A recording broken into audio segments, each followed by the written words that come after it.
Смотрите, какая прекрасная история. Мне кажется, что сегодня вообще очень приятное, по крайней мере, для меня событие, потому что очень хорошие, теплые, близкие люди, то есть пришли разделить с нами такую маленькую импрезу. То есть импреза подготовлена Евробеларусью, это некоммерческая организация, которая зарегистрирована в Вильнюсе, но работает для Беларуси. И сегодня у нас открытие такой серии под прекрасным названием, которое вчера госпожа Кочеткова подарила. То есть нам всем, которое так и называется, то есть белорусские споткания в Вильне.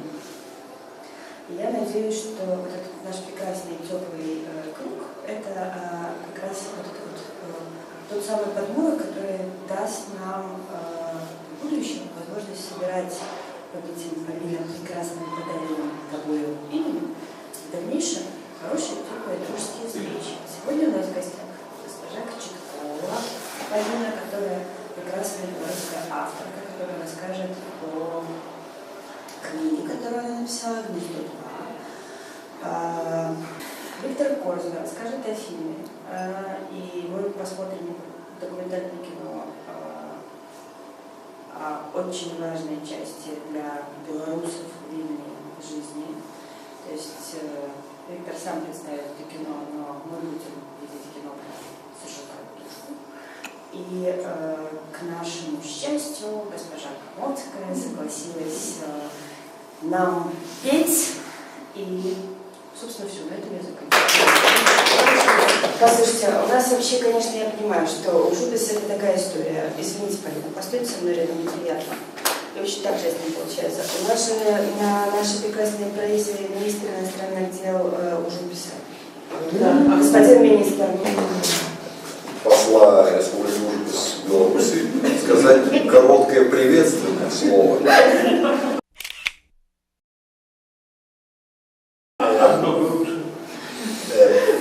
Короткое, значит, приветственно, я бы сказал. Хотел бы я сказать и скажу, почему бы не сказать, привитать. Кое-что получилось, но я хотела бы с ответным словом пригласить господина Антоняна, который является дипломатического этикета, просто обязан сказать ответное приветственное слово. Будьте так любезны, господин Антонян. Ну, слово в отказ будет вельми простое, так само свеки. Я все сказала. Ну, все. Витаю на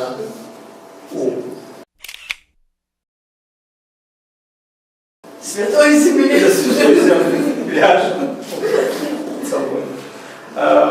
Ну, рады, что такая инициатива есть. Может разовьется. И имя такое доброе, Полина. Назву так.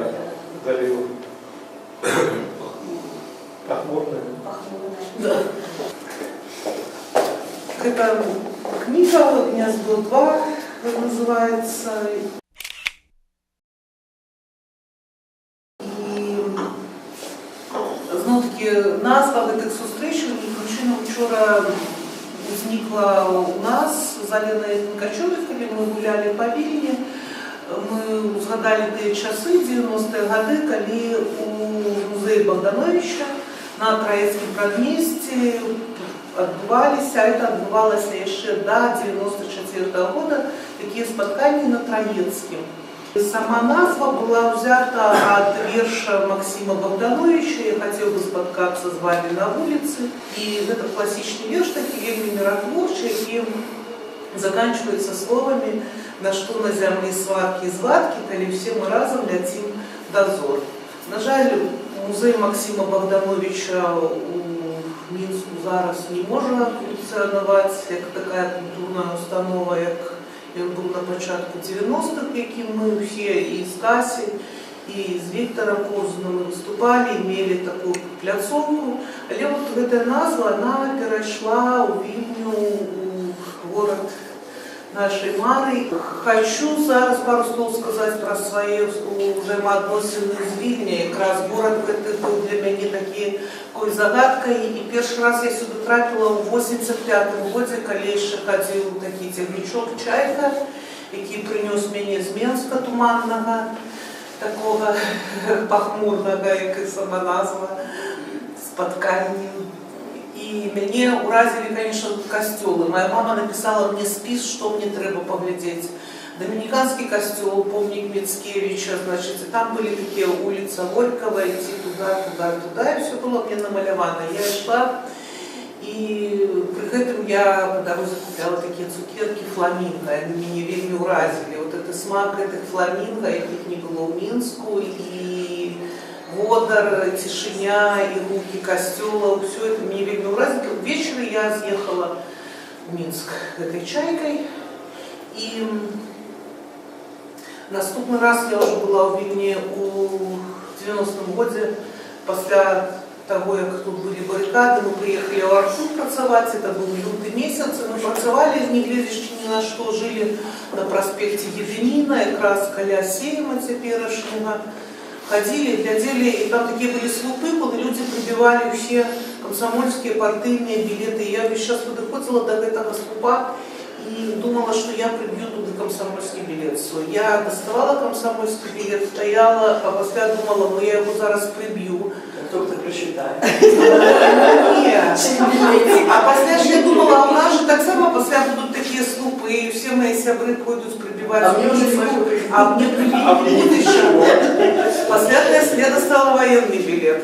Думаю, о, военный. Потом думаю, не, военный это же... Да,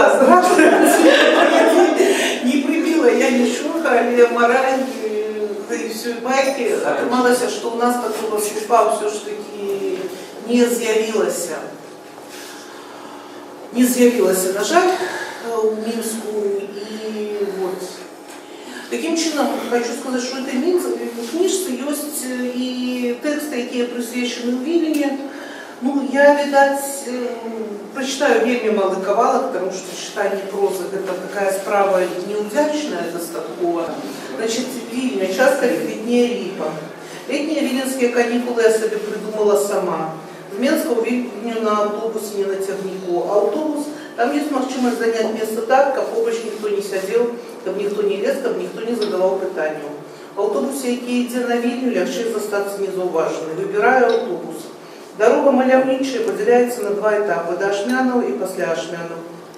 Кожен раз вражує кількість повітря біжить к костелу Ашмяна. І небо міняється після Ашмянова, як під'їжджаєш до Вільні.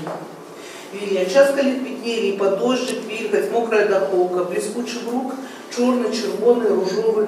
Люди, які жили у Вільні раніше, про їх ведаєш з книг і чужих вспоминів.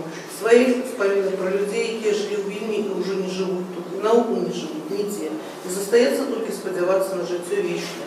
І не всі аньоли на дахах одразу бувають зауважені.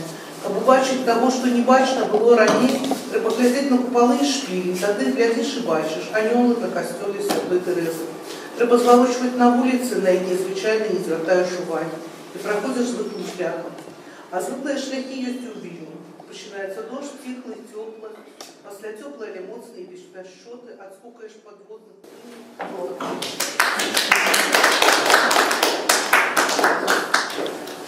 Когда вы все это писали? Так, ну конкретно этот текст, який я зараз читала, це червень, вересень 14-го года было написано. А от чего вы это писали? От того, что я вельми люблю этот город. Так, и про что эта книга? Книга про меня, про людей, про музей, знову таки, про некое кохание, видать, про взаимоотносины розных людей. Она толстая достаточно. Пожалуйста, представьте кино. И я пошла. Я не буду ничего казать про кино, но его можно умовно казать, что это кино. Это такой портрет, может быть, Сержука Ведушки и вокруг его.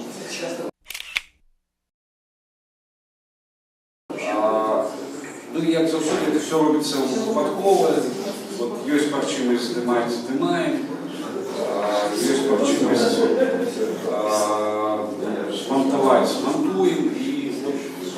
нежно, потому что это же не постановочное кино, которое можно заплановать, зависит написать сценарий, зависит бюджет и раптом планово сдвинется. Да? Это робится.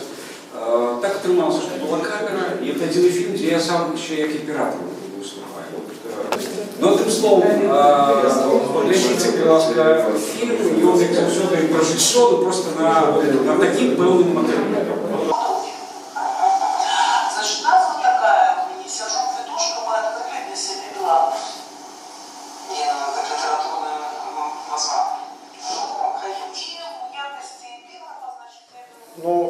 Меня сегодняшняя презентация вызвала из моей памяти, которая, видимо, я узнал, что она еще существует, несколько соображений.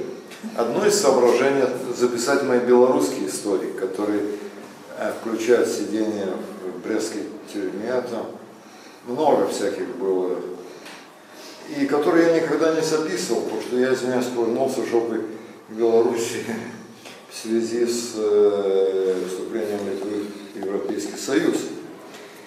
И повернувшись жопой к вашей прекрасной стране, я многое потерял, как я сейчас понимаю, потому что это должно непрерывно, эти притязания, которые куда, я бы сказал, нежнее, чем притязания поляков и русских на Вильнюс, они должны продолжаться. И они должны продолжаться, потому что это Минск, Белоруссия, Минск, это тот город, который нужен, чтобы подчеркнуть Вильнюс. Вильнюс для каждого города, о Вильнюсе никто хорошо не написал пока, никто его тайну не раскрыл. Это город тайна. Я здесь живу пол своей жизни, больше гораздо, 2/3, а половину в Москве.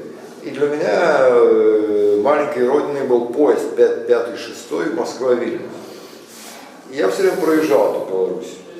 Я написал в какой-то белорусской газете, и в интервью это было, что я чувствовал, что это страна, которую Бог очень любит. Потому что я не мог выдержать, подъезжая к границе той силы любви, которую вышеупомянутый Бог, значит, с которой Он любит эту Беларусь. Я просто чувствовал ее неподъемность.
От нас отмыслово ховая наши родимые имя.